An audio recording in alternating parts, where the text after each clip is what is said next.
Bonjour et bienvenue dans l'atelier de Pedro. Cette semaine, nouvel achat de chez Lidl. Voilà. Je ne sais pas si vous l'avez vu, mais il y a quelques temps, dans une des vidéos, je vous ai dit que mes étaux étaient complètement morts. Voilà. Donc, j'ai celui-ci qui a pété pour une simple raison, c'est la vis à l'intérieur, donc le filetage pour la vis sans fin donc de l'étau est complètement mort. Donc l'étau, si vous voulez, il ne pouvait plus serrer correctement les pièces, le filetage ne faisant plus son travail. Voilà. Et le deuxième étau, donc c'est celui-ci. Donc celui-ci, ben, c'est pareil, hein, vous voyez, hop, il est carrément explosé pour une simple raison, c'est que c'est celui que j'utilisais pour mettre ma plieuse à main dessus. Donc à force de plier les métaux, et ben, mon étau a fait la même chose, il a plié lui-même. Voilà. Donc qu'est-ce que j'ai fait? Magasin Lidl, ils vendaient aujourd'hui des étaux. Donc j'ai acheté un étau. Voilà, donc l'étau que j'ai acheté, donc c'est une marque Powerfix. Donc c'est la deuxième marque que distribue Lidl en plus de Parkside. Et cet étau, je vais vous en donner donc la description qu'il y a sur la boîte. Et puis on prendra quelques mesures en même temps afin que vous voyez un petit peu à quoi cela ressemble. Voilà. Donc c'est un corps en fonte avec une tige en acier. Donc le corps en fonte, hop là, c'est ceci. Donc le corps, il est en fonte, là, voilà. Et la tige, donc c'est la vis sans fin qui est à l'intérieur, qui est en acier. Classique, c'est la même chose sur tous les étaux. Les morts sont interchangeables. Donc les morts, c'est la partie qui est devant. Donc on la dévisse, on la retourne, ou si elle est morte, on la change. Donc les morts sont interchangeables. Ils sont maintenus donc normalement par deux vis. Nous avons une enclume intégrée. Donc l'enclume sur ce vieil étau, c'est la partie arrière là, au carré. C'est celle qui vous permet donc de taper dessus si vous avez besoin de redresser un fer plat ou autre chose. Voilà, vous pouvez taper dessus. C'est pour ça qu'on l'appelle une enclume. Moi de mon côté, je ne m'en sers pas. Je tape surtout sur la table parce que la table, avec une épaisseur de 10 mm en acier, elle ne veut pas plier d'abord. Voilà. Mais bon, il y a l'enclume pour tous ceux qui en ont besoin. C'est derrière l'étau. Et nous avons donc des trous de perçage, donc afin de le fixer sur un établi ou une table où vous voulez. Voilà. Donc cet étau, on va l'ouvrir et puis je vais vous montrer un petit peu à quoi il ressemble. Moi, je ne l'ai pas vu. Donc, c'est tout petit. Donc voilà, notre étau est comme ceci. Et dedans, nous avons donc un sachet donc, de vis. Donc il y a 3 vis, parce qu'en l'occurrence, il y a 3 trous de perçage en diamètre 8. Et quand même assez long afin donc que vous puissiez traverser votre plan de travail, votre table, ce que vous voulez. Voilà. Donc cet étau, il est comme ceci. Donc vu la taille, ça ressemble pas trop à ce que j'avais, hein. Donc une petite comparaison avec l'ancien que j'avais, c'est celui-là. Donc je le mets derrière pour éviter que celui de devant soit caché forcément, parce qu'il est quand même bien plus gros.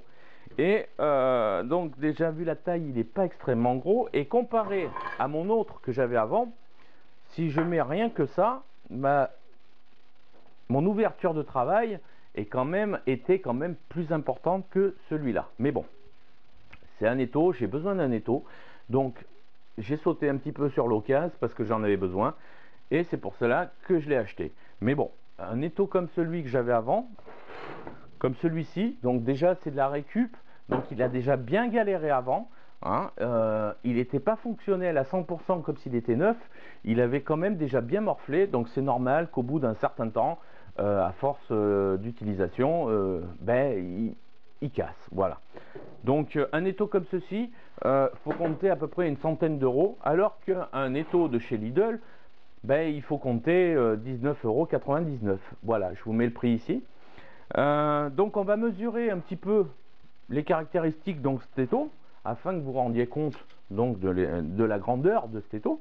Donc la grandeur totale hors tout est de 265 mm, donc 26 cm et demi à peu près, une fois tout fermé, donc 26 cm et demi, et nous avons en largeur aux environs de 11 cm. Voilà. Donc nous avons une enclume derrière. L'enclume qui parlait se trouve ici, donc c'est une enclume carrée, hein, comme la plupart, de 75 mm. oui, donc 7 cm et demi.